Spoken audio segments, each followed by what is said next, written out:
నగతాసూశ్చ నానుశోచంతి పండితాః అన్నాను కదా, దాన్ని వివరిస్తాను చూడు. నత్వేవాహం జాతు నాసం నత్వం నేమే జనాధిపాః నచైవ న భవిష్యామః సర్వే వయమతత్వం.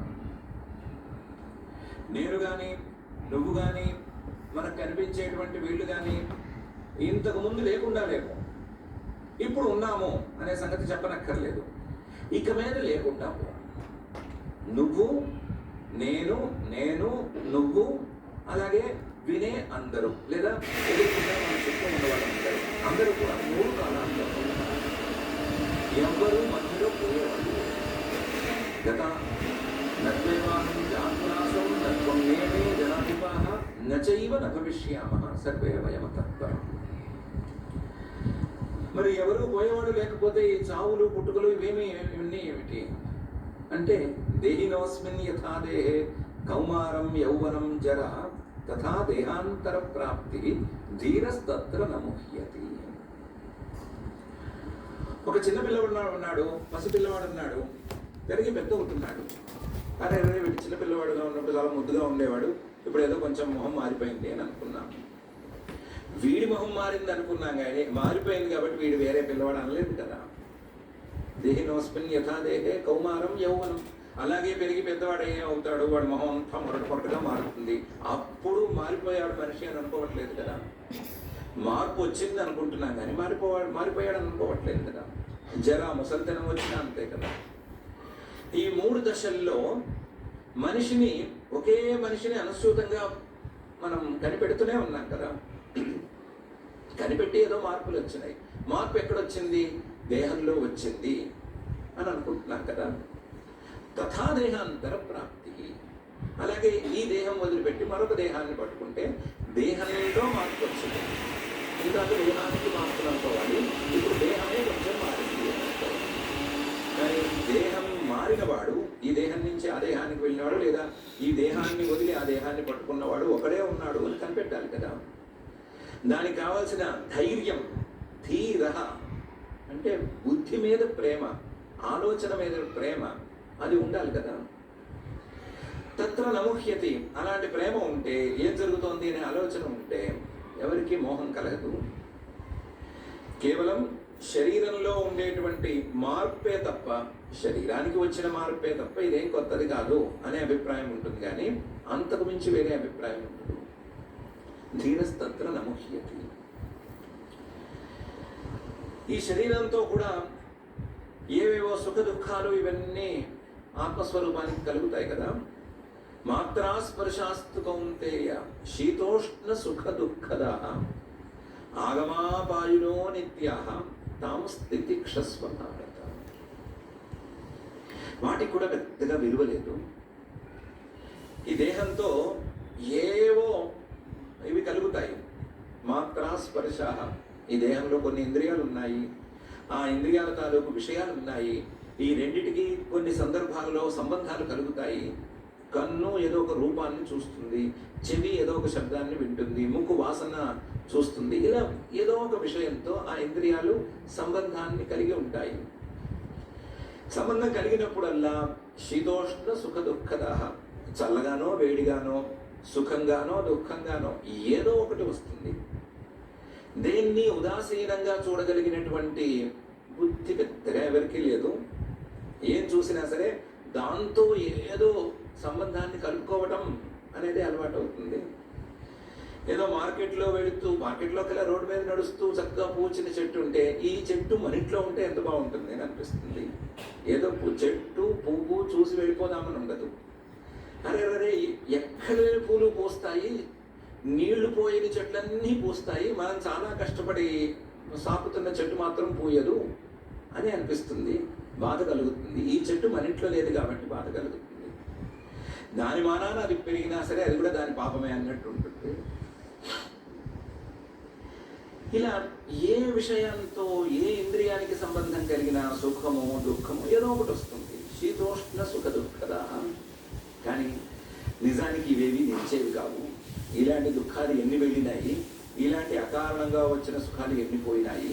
ఆగమాపాయిన అనిత్య, వస్తూ ఉంటాయి పోతూ ఉంటాయి. అవన్నీ అనిత్యాలు, అంటే శాశ్వతంగా నిలబడిపోయేవి కావు. ఎన్నో శుభకార్యాలు జరిగినాయి, ఎన్నో శుభకార్యాలు జరిగినప్పుడు ఎన్నో సంతోషాలు కలిగినాయి. ఆ సంతోషాలు ఏమి నిలిచిలేవు, అవేమి ఇప్పుడు గుర్తు కూడా లేవు. మూడు ముళ్ళు వేస్తున్నప్పుడు ఏదో సంతోషం కలిగింది కదా, జీవితంలో ఏదో సాధించేశాను అని. ఆ సంతోషం ఏది గుర్తైనా ఉందా? లేదు కదా. ఎన్ని కష్టాలు వచ్చినాయి, ఎన్ని కష్టాలు వచ్చినప్పుడు అయ్యో ఇంతకంటే కష్టం భూప్రపంచంలో మరొకరికి లేదు అని అనిపించింది.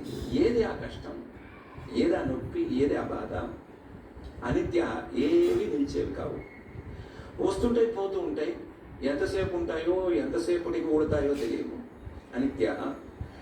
వాటిని కాసేపు ఓర్పుగా గనక అనుభవిస్తే, ఓర్పుగా గనక వాటిని వదిలేస్తే, అనుభవించడం అంటే మళ్ళీ లోపలికి ఏదో తీసుకోవడం కాదు, తితిక్షతో గనక వాటిని, సహనంతో గనక వాటిని గనక చూస్తే అసలు వాటి వల్ల కూడా ఏ బాధ ఉండదు. దేహంతో వచ్చేటువంటి ఈ ఇంద్రియాలకి విషయాలకి ఉండే సంబంధాలు, వాటి ద్వారా వచ్చే శీతోష్ణాలు, సుఖ దుఃఖాలు, ఇవన్నీ కూడా దేహం మొదలుపెట్టి ఆ శీతోష్ణ సుఖ దుఃఖాల వరకు అన్నీ వచ్చేవి పోయేవి కదా. వాటితో నిత్యమైన ఆత్మస్వరూపానికి ఏ సంబంధం ఉంటుంది? ఏమాత్రం సంబంధం ఉంటుంది? సంబంధం లేదు కదా. ఇది కదా జ్ఞానం, ఇది కదా పండ. ఈ జ్ఞానం ఉన్నవాడు కదా పండితుడు లెక్క. నువ్వు పండితుల్లా మాట్లాడతావు, ఈ మాట గురించి మాట్లాడవు. ఏదో నేను కష్టంలో ఉన్నానంటావు, దయ అంటావు, ఇంకోటి అంటావు. ఏం బాలేదబ్బాయి అన్న. నహి ఎంహి నవ్యథయంత్యేతే పురుషం పురుషర్షభ సమ దుఃఖ సుఖం ధీరం సోమృతత్వాయ కల్పతే. ఈ మాత్రా స్పర్శలు ఉన్నాయి కదా, ఇంద్రియాలు, విషయాలు, సంబంధాలు, లేదా శీతోష్ణ సుఖ దుఃఖాలు, ఇవన్నీ కూడా నిన్ను గుచ్చుతున్నాయి. ఈ గుచ్చుతున్నందువలన నీకేదో బాధ కలుగుతుంది. సుఖం కూడా గుచ్చుతుంది. నిజానికి దుఃఖం కంటే సుఖమే ఎక్కువ గుచ్చుతుంది. ఎలా గుచ్చుతుంది అంటే, సుఖం గుచ్చుకున్నప్పుడు ఈ సుఖం ఎప్పుడైపోతుందో అనే టెన్షన్. ఈ సుఖం ఎప్పుడైపోయినా పర్వాలేదు కానీ ఇలాంటి సుఖం మన పక్కవాడికి వచ్చిందేమో అని ఇంకో టెన్షన్. ఆ టెన్షన్ ముందు ఇంకా ఈ సుఖం అనేది ఏమాత్రం పనికిరాదు. ఈ సుఖం అనేది ముళ్ళైపోతుంది. అరే నాతో పాటు ఈ చల్లగా నా పక్క సీటు వాడు కూడా కూర్చున్నాడు అని అనిపించిన తర్వాత అమ్మో ఇంకా చల్లదనమే ఉండదు, బాగా సెగలు కొట్టేస్తూ ఉంటుంది. కాబట్టి గుచ్చేస్తుంది. వ్యథయంతి, లోపలి గుచ్చి, ముళ్ళులాగా గుచ్చి ఇబ్బంది పెడతాయి. ఎందుకు ఇబ్బంది పడతాయి అంటే వాటిని అనుభవిస్తున్నాం కాబట్టి ఇబ్బంది పడతాయి. వాటిని సహిస్తే, తితిక్షతో గనక వాటిని చూస్తే నవ్యథయంతి, ఇవేమి ఇబ్బంది పెట్టవు. ఎంహి నవ్యథయంత్యేతే పురుషం పురుషర్షభ, పురుషుల్లో శ్రేష్ఠుడివి అని నీకు అభిప్రాయం ఉంది కదా. ఎవరినైతే ఇవన్నీ ఇబ్బంది పెట్టవో సమదుఃఖ సుఖం, సుఖాన్ని దుఃఖాన్ని సమానంగా చూడగలిగిన వాడు ఎవడైతే ఉంటాడో సోమృతత్వాన్ని కల్పతే, అలాంటి వాడికి అమృతత్వం అందుతుందయ్యా. అలాంటి వాడికే అమృతత్వం అందుతుంది. అలా గనక ఆలోచించకపోతే ఏదో ఈ మరణమని, ఆ మరణానికి నేను కారణమని, అవన్నీ ఇవన్నీ నీకు అర్పిస్తాయ్యా. నీకున్నది భ్రమే కానీ వాస్తవ జ్ఞానం అయితే కాదయ్యా. హైదరాబాద్లో మీకు వీకెండ్ హోమ్ కావాలా? అది మీరు అనుకున్న బడ్జెట్లో. సమదుఃఖ సుఖం ధీరం సోమృతత్వాయ కల్పతే. ఎందుకంటే నాసతో విద్యతే భావ, నాభావో విద్యతే సతః, ఉభయోరపి దృష్టోంతస్త్వనయో తత్వదర్శిభిః. ఈ సృష్టిలో లేని వస్తువు అనేది గనక ఉంటే ఆ లేని వస్తువుకి ఉనికి లేదు. నాసతో విద్యతే భావ, నాభావో విద్యతే సతః, ఉన్న వస్తువుకి లేమి అనేది ఎప్పుడూ రాదు. లేని వస్తువు అంటే ఏంటి అంటే, ఎప్పుడు చూసినా ఏదో ఒకే రకంగా ఉండే వస్తువు కాని వస్తువు. మూడు కాలాల్లోనూ ఒకే రకంగా ఉండే వస్తువు అయితే అది ఉన్న వస్తువు. దానికి భిన్నంగా ప్రవర్తించే వస్తువు అయితే అది లేని వస్తువు. లేని వస్తువు అంటే ముక్కాలాల్లోనూ లేని వస్తువు. ఉన్న వస్తువు అంటే మూడు కాలాల్లోనూ ఉండే వస్తువు. లేని వస్తువులేవి, మూడు కాలాల్లో లేనివేవి. దేహం మొదలుకొని అలాగే మాత్రా స్పర్శలు, శీతోష్ణ, ఇవన్నీ కూడా 3 కాలాల్లో లేదు. 1000. కాబట్టి లేని కింద లేదు. ఉన్నదేది నచైవ న భవిష్యామః సర్వే వయమతః పరం చెప్పాం కదా. ఆ ఆత్మస్వరూపం ఎవరికి వారికి ఆత్మస్వరూపం విడిగా ఉంది అని ఒప్పుకున్నాం. మాట వరుసకి ఎవరి ఆత్మస్వరూపం వారిదే, ఎవరి పాకెట్లో వారికి ఆత్మస్వరూపం ఉంటుంది అని ఒప్పుకుందాం. ఆ ఆత్మస్వరూపానికి లేమి అనేది లేదు. 3 కాలాల్లోనూ ఆత్మస్వరూపం ఉంటుంది. కాబట్టి ఈ ఆత్మస్వరూపానికి ఎవరు హాని చేయలేరు. ఎవరు ఎంత కష్టపడ్డా సరే 3 కాలాల్లోనూ ఈ సుఖ దుఃఖాలని కానీ, లేదా శీతోష్ణాలని కానీ, లేదా మాత్రా స్పర్శల్ని కానీ, దేహాలని కానీ ఉంచలేరు. పీటేసుకుని ఎవరు కూర్చోలేరు. అంటే ఒక శరీరాన్ని పీటేసి కూర్చోబెట్టలేరు. ఏ శరీరమైనా సరే ఎప్పటికో ఒకప్పటికి పడిపోవలసిందే. ఆత్మస్వరూపానికి ఎన్ని శరీరాలు వచ్చినా పోయినా సరే మార్పు అనేది లేదు. ఆత్మస్వరూపం అలాగే శాశ్వతంగా స్థిరంగా నిత్యంగా ఉంది. ఆత్మస్వరూపం కాక మిగతావన్నీ కూడా వచ్చిపోతూ ఉన్నాయి. శీతోష్ణ సుఖ దుఃఖదా అవి ఏమిచ్చినా సరే, ఏ ఫలితాన్ని ఇచ్చినా సరే వాటిలో ఈ తేడా మాత్రం పోవట్లేదు. నాభావో విద్యతే అసలు ఆలోచించేటప్పుడు ఉభయోరపి దృష్టోంతస్తునయో ఈ నిర్ణయం కోసం ఆలోచించాలి కదా. ఈ నిర్ణయం కోసం కదా పని చేయాలి. తత్వదర్శిభి తత్వాన్ని చూసిన వాళ్ళు, తత్వాన్ని అంటే తదితి సర్వనామ సర్వం చ బ్రహ్మ తస్య భావ తత్వం బ్రహ్మణో యాథార్థ్యం అని శంకరాచార్యుల వారి వ్యాఖ్యానం. బ్రహ్మతత్వాన్ని గురించి సరిగ్గా విని మననం చేసుకుని అర్థం చేసుకుని దాన్ని ఆలోచించి నిర్ణయించిన వాళ్ళు ఉన్నారు కదా, ప్రత్యక్షంగా చూసిన వాళ్ళు ఉన్నారు కదా, తత్వదర్శిన అని. వాళ్ళు ఈ రెండిటికి తేడాన్ని చూడగలుగుతున్నారు.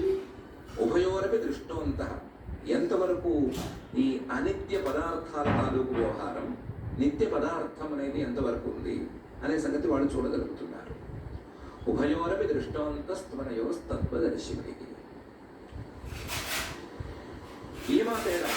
అవినాశితు తద్విద్ధి ఏన సర్వమిదం తతం వినాశమవ్యయస్యాస్య న కశ్చిత్ కర్తుమర్హతి. ఈ 2 రకాల పదార్థాల్లో ఉన్న పదార్థం అవినాశి, ఏ రకమైన వినాశము లేదు, వినాశ కారణము లేదు. అలాంటి వస్తువు ఆత్మతత్వం. ఏన సర్వమిదం తతం మొత్తం అంతా వ్యాపించి ఉంది. నిజానికి అది ఒకటే తత్వం. ఆ తత్వంలో మార్పులు లేవు. మార్పులు శరీరాల వల్ల వచ్చినాయి, భేదాలు శరీరాల వల్ల వచ్చినాయి. కానీ ఎవరికి వారికి ఎవరి వైపు నుంచి చూస్తే మాదే తత్వం అని అనుకోవాలి. కాబట్టి ఆత్మతత్వాలు, ఆ ఆత్మలు, జీవులు అని బహువచనం వాడతాం. కానీ తత్వం అనేది ఒకటే, వ్యాపించి ఉన్నది ఒకటే తత్వం. ఏన సర్వమిదం తతం వినాశమవ్యయస్యాస్య న కశ్చిత్ కర్తుమర్హతి. దీనికి ఏ రకమైన వినాశము ఎవ్వరూ చేయలేరు. కాబట్టి నిత్యమైన ఆత్మతత్వం అలాగే ఉంది. అంతవంత ఇమే దేహాః నిత్యస్యోక్తా శరీరిణః అనాశినో ప్రమేయస్య తస్మాత్ యుధ్యస్వ భారత. ఆ నిత్యమైన ఆత్మతత్వానికి అనిత్యమైన శరీరాలు కొన్ని ఉన్నాయి. అంతవంతః ఇమే దేహాః నిత్యస్య. శరీరాలు ఉన్నాయి అంటే ఒకటే తత్వం అయినప్పుడు, ఒకటే తత్వానికి ఇన్ని శరీరాలు ఉన్నాయా? ఉన్నాయి. కానీ శరీరాలు కలిసిన వెంటనే ఆ ఆత్మతత్వం కూడా ఏదో ముక్కలైనట్టు అయిపోతుంది. సూర్యుడు వెలుగు ప్రసరిస్తూ ఉంటే సూర్యుడు వెలుగు ముందు అద్దాల మొక్కలు పెడితే ఒక్కొక్క అద్దం మొక్కలోనూ ఒక్కొక్క సూర్యుడు ప్రతిబింబం కనిపిస్తోంది కదా. ప్రతిబింబాలు వేరుగా కనిపిస్తున్నాయి కదా. బింబం ఒకటే అయినా ప్రతిబింబాలు ముక్కల ముక్కల కింద కనిపిస్తున్నాయి కదా. చిన్న ముక్క కనిపిస్తే చిన్న ముక్క పెడితే, చిన్న అద్దం ముక్క పెడితే చిన్న ప్రతిబింబం, పెద్ద అద్దం ముక్క పెడితే పెద్ద బింబం కనిపిస్తోంది కదా. అలాగే ఈ శరీరాలు లాంటి అద్దం ముక్కలు ఆ ఆత్మతత్వం ముందు పెడితే ఈ ఆత్మతత్వం అందులోకి ప్రతిబింబించినట్లయి లేదా అందులో చేరినట్లయి విడివిడిగా ఉన్నట్లుగా ఉంది. శరీరిణ, ఈ శరీరాన్ని ఈ ఆత్మతత్వమే చేరిందేమో, ప్రవేశించిందేమో అన్నట్టుంది. శరీరంలోకి ఆత్మతత్వం ప్రవేశించినట్లుగా ఉంది. అద్దంలోకి సూర్యుడు వెళ్ళిపోయినట్టు, లోపలికి దూరినట్టు అనిపించదు. అలాగే ఈ ఆత్మతత్వం కూడా శరీరంలోకి దూరినట్లు అనిపిస్తుంది. నిత్యస్యోక్త శరీర. అనాశిన, ఆత్మతత్వానికి నాశనం లేదు. అప్రమేయస్య, నిజానికి ఆత్మతత్వాన్ని ఎవరు తెలుసుకోగలిగిన పరిస్థితుల్లోనూ లేరు. ఎందుకంటే తెలుసుకోవాల్సిన అవసరమే లేదు, అదే జ్ఞానస్వరూపం కాబట్టి తెలుసుకునే చేసేదేం లేదు.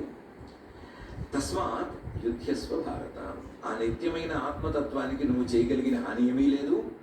అనిత్యమైన శరీరాలు నువ్వు పొడవకపోయినా ఎప్పుడో ఒకప్పుడు పడిపోయేవే. కాబట్టి నువ్వు చేయవలసిన కర్తవ్యాన్ని మాత్రం నువ్వు నిర్వహించు. యుద్ధస్వ భారత అని యుద్ధానికి ఏదో ప్రేరేపిస్తున్నాను అనుకునేవు. యుద్ధానికి ప్రేరేపణ అంటే మళ్ళీ ఎవడో కేసేస్తాడు, ఎక్కడో వేరే దేశంలో కేసేస్తాడు, ఇదేదో టెర్రరిజాన్ని ప్రోత్సహిస్తున్న పుస్తకం, ఉపయోగం, అలాంటి ఉపదేశం అని కేసులు వేసుకుంటారు. యుద్ధస్వాన్ని ప్రోత్సహించడం లేదు. నీ కర్తవ్యాన్ని నువ్వు నిర్వహించు అని చెప్తున్నాను. నీ కర్తవ్యాన్ని, యుద్ధరూప కర్తవ్యాన్ని నువ్వు నిర్వహించు. ఇంకోళ్ళ కర్తవ్యం ఇంకోటి ఉంటే వాళ్ళకి చెయ్యాలి. యుద్ధంలో వచ్చిన వాడివి నువ్వు, యుద్ధం చేస్తానని వచ్చిన వాడివి నువ్వు. యుద్ధమే శరణ్యం అని ధర్మరాజు గారితో గట్టిగా పోరాడిన ఇద్దరిలో నువ్వు ఒకడివి. యుద్ధం వద్దు, మనకి శాంతే కావాలి, మనం ఎలాగలా గడిపేద్దాము అని ధర్మరాజు గారంటే కాదు, కూడదు అని నువ్వు భీముడే కదా గోడ పెట్టింది. యుద్ధం చేయాల్సిందే, మన ప్రతాపాన్ని రుచి చూపించాల్సిందే అనే కదా మీరిద్దరు ఉన్నారు. కాబట్టి యుద్ధం చేయడానికి ముందుకొచ్చింది నువ్వు. ఆ రోజు యుద్ధం చేయమని చెప్పిన వాడిని నేను కాదు. యుద్ధం చేయడానికి వచ్చిన వాడివి నువ్వు. యుద్ధాన్ని స్వధర్మంగా పరిగణించి వచ్చిన వాడివి నువ్వు. యుద్ధాన్ని స్వధర్మంగా పరిగణించి కూడా ఈరోజు వేరే కారణంతో యుద్ధాన్ని ఆపుతున్న వాడివి నువ్వు. కాబట్టి యుద్ధాన్ని ఆపద్దు. నువ్వు మొదలుపెట్టిన యుద్ధాన్ని కర్తవ్యంగా భావించి, ధర్మంగా భావించి మొదలుపెట్టిన యుద్ధాన్ని నువ్వు ఆపద్దు అని నేను చెప్తున్నాను అని యుధ్యస్వ అని అన్నాడు. తస్మాత్ యుధ్యస్వ భారత, నీ కర్తవ్యాన్ని వదిలేసినంత మాత్రాన నీకు కానీ వాళ్ళకి కానీ ఒరిగేదేమీ లేదు. ఈ కర్తవ్యం నిర్వహించినంత మాత్రాన ఆత్మస్వరూపానికి హింస అనేది జరిగేది లేదు. కాబట్టి నీ కర్తవ్యం ఏదో నువ్వు నిర్వహించు అని చెప్పాడు. అంతవంత ఇమే దేహాః నిత్యస్యోక్తా శరీరిణః అనాశినో ప్రమేయస్య తస్మాత్ యుధ్యస్వ భారత అని. ఈ విషయంలో ఆయన 2 రుక్కులు కూడా తీసుకొచ్చాడు కఠోపనిషత్తు నుంచి. యైనం వేత్తి హంతారం యశ్చైనం మన్యతే హతం ఉభౌ తౌ న విజానీతః నాయం హంతి న హన్యతే అని తర్వాతది ఇంకోటి. ఈ ఆత్మస్వరూపాన్ని ఎవరు ఏ రకమైన క్రియతోనూ సంబంధం ఉంచుకొని చూసుకోకూడదు. ఏనం వేత్తి హంతారం, ఎవరైనా సరే ఏదో ఒక క్రియతో సంబంధం ఉంది, ఆ క్రియకి కర్త అని అనుకున్నాం. యశ్చైనం మన్యతే హతం, ఆ క్రియతో ఆత్మస్వరూపానికి ఏదో హాని జరిగిపోయింది అని అనుకున్నా, లేదా ఆత్మస్వరూపంలో ఏదో మార్పు వచ్చింది అని అనుకున్నా, ఉభౌతౌ న విజానీతః, ఆత్మస్వరూపాన్ని తెలుసుకోనట్లే. 2 రకాల వాళ్ళు ఆత్మస్వరూపాన్ని తెలుసుకోనట్లే. ఎందుకంటే నాయం హంతి న హన్యతే, ఏ క్రియకి కర్తగాడు, ఏ క్రియకి కర్త మాత్రమే కాదు, ఏ క్రియ ద్వారా వచ్చేటువంటి ఫలితాన్ని ఈ ఆత్మస్వరూపం అనేది పొందదు. ఆత్మస్వరూపానికి క్రియకి చాలా భేదం ఉంది. ఈ 2 కలవవు. నజాయతే మ్రియతే వా కదాచిత్ నాయం భూత్వా భవితా వా న భూయః అజో నిత్య శాశ్వతోయం పురాణః నాన్యతే హన్యమానే శరీరే. ఈ ఆత్మస్వరూపానికి ఏ రకమైన క్రియ అంటదు అని అనడానికి, న జాయతే, జన్మ అనే క్రియతో సంబంధం లేదు, మ్రియతే, మరణం అనే క్రియతోనూ సంబంధం లేదు అనేది ఒక ఉదాహరణ మాత్రమే. న జాయతే మ్రియతే వా, కదాచిత్, ఇది ఇప్పుడు ఇంకెప్పుడో ఎప్పుడెప్పుడో కాదు, ఎప్పుడూ ఇలాగే ఉంటుంది. కదాచిదపి న జాయతే మ్రియతే వా, ఎందుకంటే నాయం భూత్వా భవిత న భూయః. ఏదైనా ఒక వస్తువు ఇంతకు ముందు లేదు, ఇప్పుడు కొత్తగా కనిపించింది అంటే పుట్టినట్టు. ఏదైనా ఒక వస్తువు కొంచెం సేపు కనిపించి తర్వాత కనుక కనిపించకపోతే అదేదో పాడైపోయినట్టు, నశించిపోయినట్టు, లేదా మరణించినట్లు. ఈ ఆత్మస్వరూపం కొంతసేపు కనిపించగా కొత్తగా కనిపించడం అనేది జరగదు, కొంతసేపు కనిపించి తర్వాత కనిపించకపోవటం అనేది జరగదు. నాయం భూత్వా అభవిత న, నాయం అభూత్వా భవిత అపి నా. రెండు రకాలుగాను ఈ ఆత్మస్వరూపానికి లేవు. అందువల్ల అజహ, జన్మలేనిది ఈ ఆత్మస్వరూపం. నిత్య, ఏ రకమైన నాశము లేనిది ఈ ఆత్మస్వరూపం. శాశ్వత, అపక్షయం అంటే చిన్న చిన్న తరుగుదల అనేటువంటివి కూడా లేనిది ఆత్మస్వరూపం. పురాణ, వృద్ధి, అభివృద్ధి అనేది కూడా లేనిది ఈ ఆత్మస్వరూపం. ఎప్పుడు కొత్తగానే ఉంటుంది, ఎప్పుడూ నవామలాడుతూ ఉంటుంది. పురాణం అంటే పురా అపి నవం, ఎప్పుడు కొత్తగానే ఉంటుంది. అందులో కొత్తదనం తీసుకురావాల్సింది అనేది ఏమీ లేదు. నాణ్యతే హన్యమానే శరీరే, ఒకవేళ కనుక క్రియలు ఏమైనా ఉంటే అది శరీరానికి వర్తించే క్రియ. క్రియాఫలం అనేది ఏమైనా ఉంటే ఆ ఫలితం కూడా శరీరానికి మాత్రమే వర్తిస్తుంది. నాణ్యతే హన్యమానే శరీరే, ఆత్మస్వరూపానికి ఈ క్రియలేవి అంటవు అని ఈ రెండు రుపులు తీసుకొచ్చి ఆత్మస్వరూపానికి ఏ రకమైన వినాశనము లేదు అని చెప్పాడు. ఇది కదా తెలుసుకోవాలి. ఇది తెలుసుకుంటేనే కదా జ్ఞానవంతులైనట్లు. అప్పుడు కదా ప్రజ్ఞావాదాలు మాట్లాడాలి, తెలివిగా మాట్లాడాలి. ఇవి తెలుసుకోకుండా మాట్లాడుతున్నావేమయ్యా. వేదా వినాశినం నిత్యం యథేనమజమవ్యయం కథం స పురుష పార్థ కం ఘాతయతి హంతికం. ఆత్మస్వరూపానికి వినాశం లేదు, వినాశ కారణం లేదు అని తెలుసుకుంటే, ఆత్మస్వరూపం నిత్యం ఎప్పుడు ఒకే రకంగా ఉంటుంది అని తెలుసుకుంటే, అజం జన్మ లేనిది, అవ్యయం ఏ రకమైన తరుగుదల లేనిది అనే సంగతి తెలుసుకుంటే, కథం స పురుష పార్థ కం ఘాతయతి హంతికం, ఎవరిని చంపగలడు లేదా ఎవరిని చంపించగలడు. ఈ మరణాలు జననాలు ఇవన్నీ శరీరానికే కానీ ఆత్మస్వరూపానికి లేవు అని తేలిపోయిన తర్వాత నీ యుద్ధంతో ఏ ఆత్మస్వరూపానికి ఏమాత్రం హాని జరుగుతుందో తెలియాలి కదా. కాబట్టి ఇదేం లేదు, ఆత్మస్వరూపం విషయంలో నీకున్న జ్ఞానం ఏమాత్రం సరిపోదు కాబట్టే ఇలా మాట్లాడుతున్నావు అని చెప్పాడు. పోనీలేవయ్యా, మాటలదే ఉంది, మాట్లాడచ్చు. మాటల్లో మాట్లాడాలంటే తెలివి ఉండాలని కూడా నియమం ఏమీ లేదు. వరుసగా మాట్లాడుకుంటూ పోవచ్చు. నువ్వు అన్నట్లు ఆత్మస్వరూపానికి ఇవేమీ లేకపోవచ్చు, కానీ ఆత్మస్వరూపానికి సంబంధించిన శరీరాలకి హాని జరుగుతోంది కదా. శరీరాలకి హాని జరుగుతుంటే ఆత్మస్వరూపం నష్టపోతున్నట్లే కదా.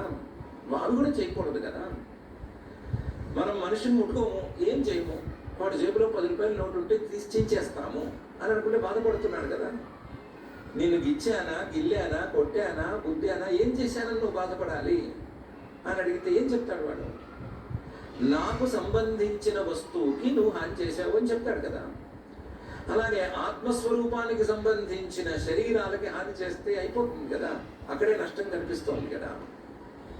అంటే దానికి కూడా చెప్పాడు, వాసాంసి జీర్ణాని యథా విహాయ నవాని గృహ్ణాతి నరోపరాణి తథా శరీరాన్ని విహాయ